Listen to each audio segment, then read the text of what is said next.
Welcome to Beginning, Intermediate, and Advanced Playwriting. Intermediate Playwriting, Lesson 2.3, 7 Functions of Dialogue. Every line of dialogue serves a number of different functions. For the audience, every line gives them information about the play and about the character, what he wants, what he thinks, and what kind of character he is. At the same time, every line tells the actor what he is planning and what he is doing, and what he is thinking and feeling. It helps him answer the questions actors ask themselves at every moment of the play. What do I want? Why do I want it? What am I doing to get it? The audience will need to know a lot of information to understand the story. Where we are, what year it is, what time of day, what is the story about, what's happening, who are these people, what are they doing, and why are they doing it? The servant comes out of his house next door to welcome him. "You're back. It's been so long. The master is waiting for you. He's sorry he can't come down, but he's lost the use of his legs. Come in, come in." "Wait," says the hero. "Who is that girl? She is so beautiful." "That is Judith, and your father is going to marry her tomorrow." "Judith, little Judith, my childhood friend. Oh, no." There. Lots and lots of information has been revealed to the audience, and yet there is a tension level at every moment on the stage. Coming home after years away at the wars, 2 to 4, depending on how weary and expectant he is. Seeing a girl and falling in love, 4 to 6, depending on how hard he falls. Judith is about to marry the old master? Well, we'll see about that. Now, since we never want a tension level below a 4 on the stage, 4 being the definition of the amount of tension you need to hold the attention of everyone in the theater audience, let's fix that. Let's say that while he was at the wars, he was responsible for the death of his commander, or his best friend, or that someone else was hanged for a crime that he committed. The audience isn't going to know this until it catches up with him many pages from now, but the actor, who has rehearsed this play for 3 to 6 weeks, will be carrying the tension of that guilt on his body, and that will bring the tension level that the audience sees on stage to a 4 to 6, right at the start. You can sustain the tension of a scene when giving information to the audience if you use discovery instead of exposition. The key is that the character strongly needs to tell the information, or the other character strongly needs to know it, or both.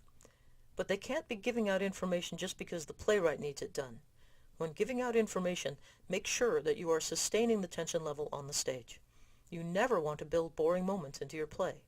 They might read all right, but they are hard on the actor. The actor needs to be under tension in order to hold the audience's attention. Without that, he's just a guy talking. If you use discovery instead of exposition, then while the audience is learning about the backstory that the character needs to hear, they will also be seeing behavior that tells them what kind of characters these are, what they want, and what they are doing. If you have a scene that is telling the story in 3 ways at once, then you are probably doing good work. Meanwhile, each actor will be mining every word his character says for all the information he needs to have about his character.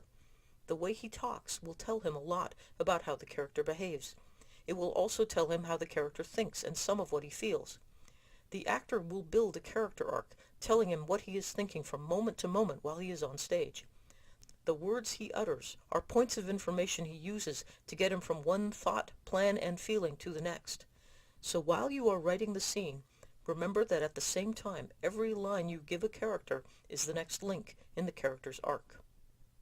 Another use of dialogue for the playwright is to use the text to block the play. Blocking is what we call all the moves that the actors make on stage. These are set by the director. It is in the playwright's contract that the play cannot be altered without the playwright's written consent. This is applied rigorously to the character's lines, right down to the punctuation. It is not applied so rigorously, however, to the stage directions. Each production will take place on a stage of different dimensions with a new set design. It will be blocked differently, and the director has leeway to choose the action that will best tell the story. Sometimes this means ignoring some of the stage directions. If you are adamant about an action in your play, another use of the dialogue is to build it right into the text. If a character says, "sit down," then the actor will have to choose to sit. If he says, "don't get up," he has to have been seated. If she says, "stop crying right now," or "please don't cry," the other character has to be crying.